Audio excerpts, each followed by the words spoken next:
नमस्कार, स्वागत है आपका ट्रिपल डी न्यूज़ पर। मैं हूं आपके साथ अंजलि। आज हम मौजूद हैं सर्वोच्च न्यायालय में और यहां एक अभियान की शुरुआत हुई है जिसमें हम कुछ अधिवक्ता से बात कर रहे हैं, उनकी राय जान रहे हैं, उनके अभियान भारतीय भाषा अभियान से। तो हमारे साथ मौजूद हैं अधिवक्ता कमेश्वर नाथ मिश्र। उनसे जानते हैं कि उनके इस अभियान का मुद्दा और मकसद क्या है। सर, भारतीय भाषा अभियान का गठन 2015 में किया गया और इसका जो मूल उद्देश्य है जनता को न्याय जनता की भाषा में। मातृभूमि मातृभाषा का कोई विकल्प नहीं। इस उद्घोष वाक्य के साथ जो है भारतीय भाषा अभियान को शुरू किया गया। हम सबों को पता है कि 4 प्रांतों में हिंदी भाषा में काम हो रहा है। उत्तर प्रदेश, बिहार, मध्य प्रदेश और राजस्थान। बाकी के प्रांतों में भी वहाँ की स्थानीय भाषा में क्यों नहीं कार्य हो रहा है?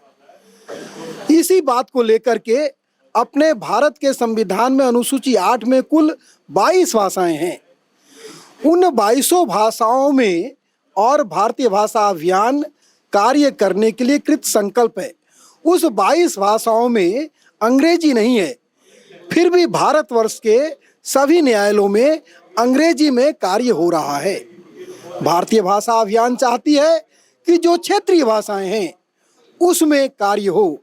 इसी कार्य को लेकर के और भारतीय भाषा अभियान कार्य कर रही है।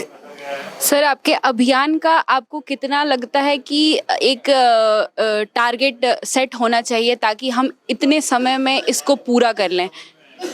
भारतीय भाषा अभियान जब कार्य आरंभ किया तो ये बाधा आया कि उच्च न्यायालय और सर्वोच्च न्यायालय, हाई कोर्ट और सुप्रीम कोर्ट की भाषा जो है अंग्रेजी है। तो वास्तव में यह तात्कालिक व्यवस्था थी।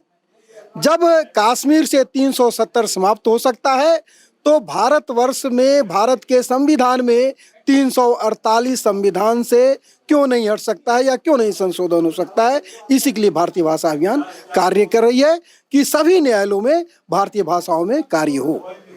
सर, युवा जो अभी पीढ़ी है भारत की, उसकी अगर बात करें तो बाइलिंगुअल जो लैंग्वेज चल रही है उसमें किसी एक इंसान की एक भाषा पे पकड़ नहीं रह गई है। तो या तो वो एक भाषा को बोलना जानते हैं, लिखना नहीं जानते, पढ़ना नहीं जानते हैं।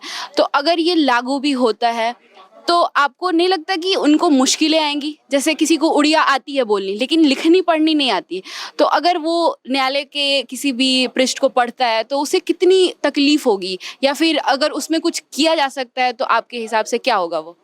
अभी अभी अपने भारत के गृह मंत्री ने कहा है कि अंग्रेजी के विकल्प के रूप में हिंदी को लाया जाए और भारत के सभी प्रांतों को जोड़ने का जो कार्य है वो हिंदी भाषा है।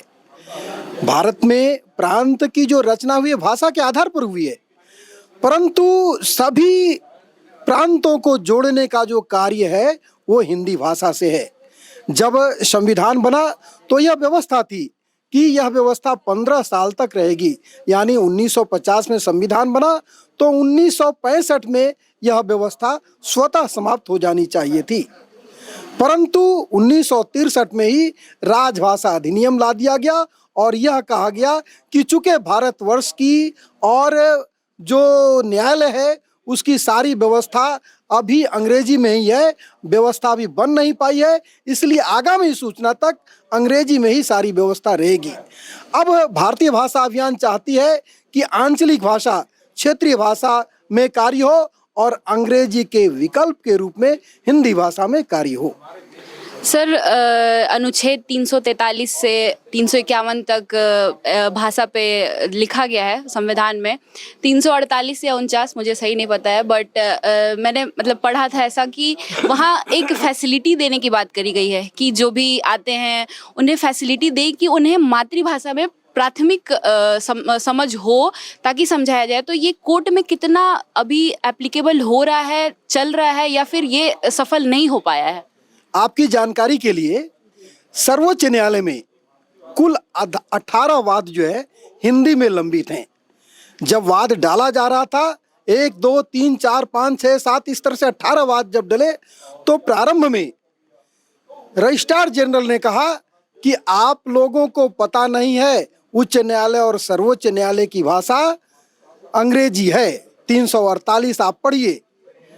तो उनको बताया गया कि 351 भी पढ़ा जाए, क्योंकि 351 में कहा गया है कि अंग्रेजी हिंदी के बढ़ावे के लिए यह अनुच्छेद कार्य करेगा। और उस समय के तत्कालीन रजिस्ट्रार जनरल ने अनुमति दिया और वो कोर्ट में लगा है। आज सर्वोच्च न्यायालय में वो मुकदमे लंबित हैं।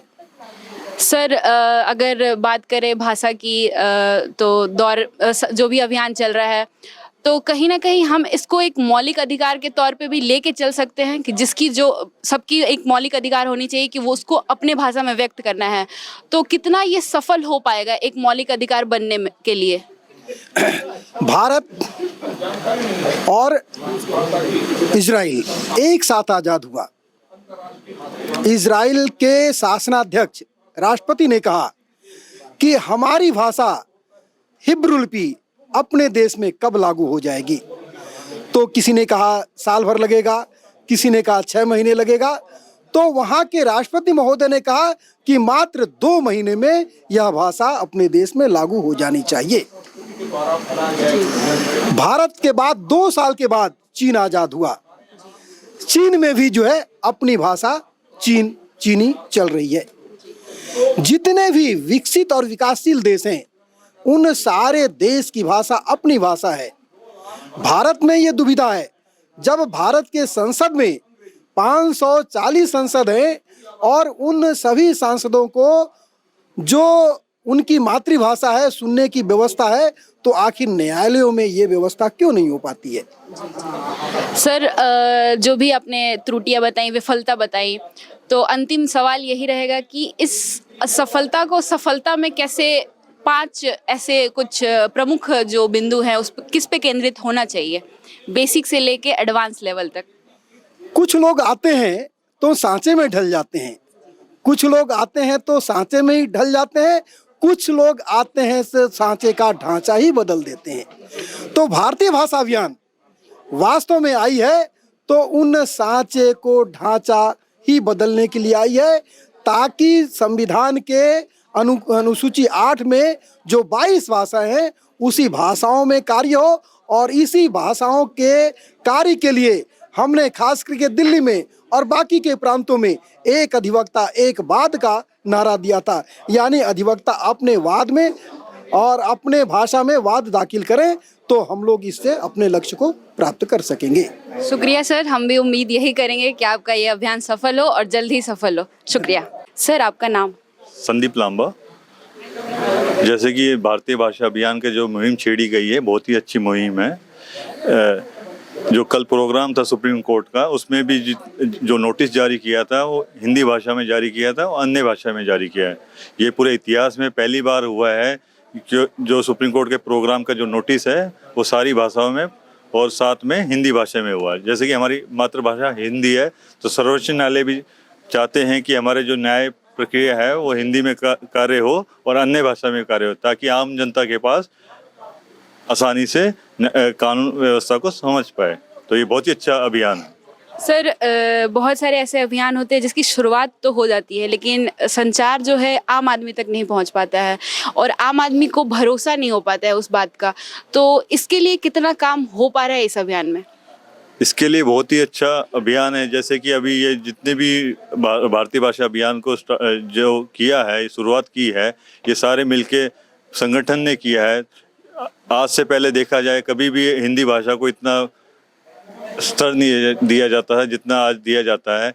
जैसे कल जो सर्वोच्च न्यायालय में जो नोटिस जारी किया है वो सारी भाषाओं में जारी किया है, मातृभाषा में जारी किया है। तो एक इतिहास है। तो आज इतिहास कभी भी किसी चीज़ का बनता है तो उसमें टाइम लगता है। तो ये बहुत ही अच्छी मुहिम है। अभियान का एक टारगेट तो ज़रूर होगा कि इतने वर्ष में हमें इसे पूरा करना है या फिर इतना प्रतिशत हमें इसे कंप्लीट करना है। तो इस अभियान का कितना प्रतिशत आपको लगता है कितने वर्ष में हो पाएगा सफल? देखो, जैसे जानोगे आप, हमें जो आज़ादी मिली थी काफ़ी समय के बाद मिली थी, तो उसी स्तर पे जो अभियान की मुहिम छेड़ी है तो इसको अभी काफ़ी थोड़ा टाइम लगेगा, लेकिन एक ऐसा समय आएगा जिसमें ये अभियान बहुत ही अच्छे स्तर पे पहुंच जाएगा। जिसका धीरे धीरे कल के प्रोग्राम से ही सुप्रीम कोर्ट में जो नोटिस जारी किया उससे नज़र आ रहा है। सर, आप एक अधिवक्ता हो, तो एक ऐसा कुछ इंसिडेंट आपके पास हो जो आपने भाषा के तौर पे आपको लगा हो कि ये हमारे क्लाइंट के साथ मैच नहीं हो पा रही है, वहाँ आपने इस दिक्कत को मतलब फेस किया हो, ऐसा कोई इंसिडेंट? जैसे कि मेन काफ़ी सारे हमारे जो रूरल एरिया से क्लाइंट आते हैं, ग्रामीण से आते हैं, तो उनको जो अंग्रेजी भाषा है वो जैसे सुप्रीम कोर्ट और हाई कोर्ट में होती हैं भाषाएं, तो ज़्यादातर अंग्रेजी भाषाएं हैं, तो वो समझ में नहीं आती है, तो उनको फिर हमें ट्रांसलेट करना पड़ता है, समझाना पड़ता है। तो इस टाइप की काफ़ी सारे आते हैं हमारे क्लाइंट। तो ये भारतीय भाषा अभियान के थ्रू मेन जो है हिंदी भाषा को अगर अच्छे तौर पे देखा जाएगा तो मेन जो भी प्रक्रिया होगी, कानून प्रक्रिया हिंदी में, इंग्लिश में, तो ऑप्शन दे देंगे तो इससे बहुत अच्छा होगा। सर, अंतिम सवाल यही है कि कानून का बनना जो भी है पार्लियामेंट से ही शुरू होता है, तो सरकार का कितना सहयोग है इस अभियान को? देखो, ये इस अभियान के लिए चाहे कोई भी गवर्नमेंट हो, चाहे बीजेपी हो, चाहे कांग्रेस हो, चाहे अन्य पार्टी हो, तो इस अभियान के साथ सारी पार्टियां जुड़ी हुई हैं और इसमें सरकार भी चाहती है कि आम जनता तक न्याय व्यवस्था हिंदी में पहुंचे। तो बहुत अच्छा अभियान है ये। शुक्रिया, शुक्रिया सर।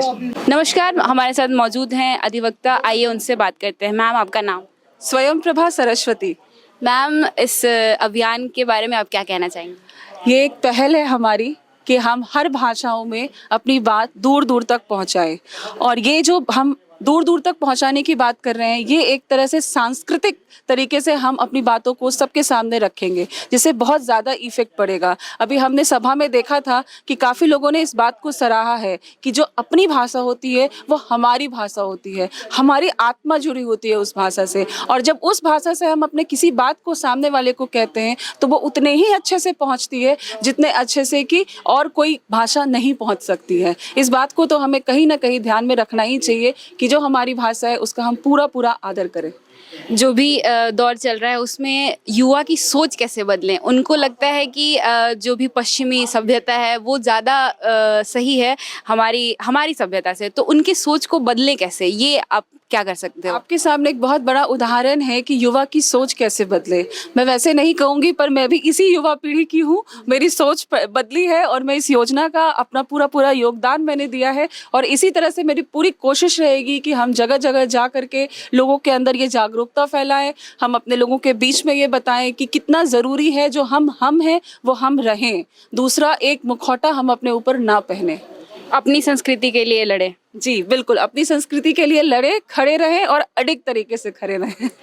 आपको इस अभियान की शुरुआत में ऐसा कुछ समझ आया है कि कुछ विडंबनाएं हैं जो आपको खुद फेस करनी पड़ी, ऐसा कोई इंसिडेंट हो? ऐसा लोग मिलते गए, काफिला बनता गया, हम आगे बढ़ते गए, बस यही कहेंगे। और कहीं ना कहीं हर एक के मन में ये था कि हमारी मातृभाषा या हमारी भाषा, हर एक स्टेट अपनी भाषा को एक इम्पोर्टेंस देना चाहते थे, और वही चीज़ हुआ। जब हम इस अभियान को लेके आगे बढ़े तो लोग भी हमारे साथ करे और ये काफिला बनता रहा, और आज हम इस स्तर पे हैं। Thank you ma'am, thank you so much. Sir, आपका नाम? मेरा नाम DP Saini, advocate supreme court of India. Sir, इस अभियान का मकसद कितना आप लोगों के लिए कारगर है और कितना जनता के लिए कारगर है? मैडम, ये अभियान तो बहुत बेहतरीन है। ये बहुत विलम्ब से शुरू हो रहा है, ये बहुत पहले शुरू होना चाहिए। देश की मातृभूमि की भाषा है, तमाम तरह की समस्याएं भाषा में तो आदमी समझ सकता है। अंग्रेजी में सब काम हो रहा है, लेकिन एक फॉर्मेलिटी है, असली मकसद पब्लिक को पूरा नहीं होता है। और यहाँ रही बात न्यायालय की, ठीक है, न्यायालय में अंग्रेजी भाषा का महत्व अपना है, परंतु हिंदी में भी जरूरी था, ये मस्ट था, शुरू से मस्ट था, और अभी दे रहा है तो दुरुस्त है। अब इसका बहुत बेहतरीन रिजल्ट मिलेगा पब्लिक को भी, आम जनता को भी। देश में बड़ी खुशी की लहर है कि ये बहुत देर से काम शुरू हुआ।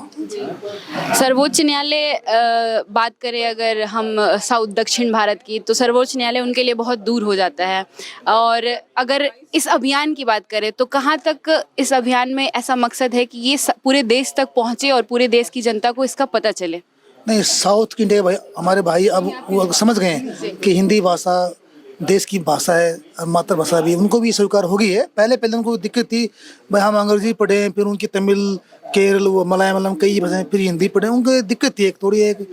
अब वो मतलब स्वीकार कर चुके हैं कि हिंदी का महत्व है, होना भी चाहिए। इतना बड़ा हिंदुस्तान देश है, इसकी भाषा एक मात्र एक तो होनी चाहिए ना। अंग्रेजी तो अंतर्राष्ट्रीय भाषा है, पर हिंदी तो राष्ट्र की भाषा है, उनको वो अब वो करते हैं, वो दिल से मान गए, मानते हैं वो इसको रेस्पेक्ट देंगे और कुछ चालू करेंगे, मानने भी गए, वहाँ भी करेंगे समाज में। शुक्रिया सर आपका इस इंटरव्यू के लिए।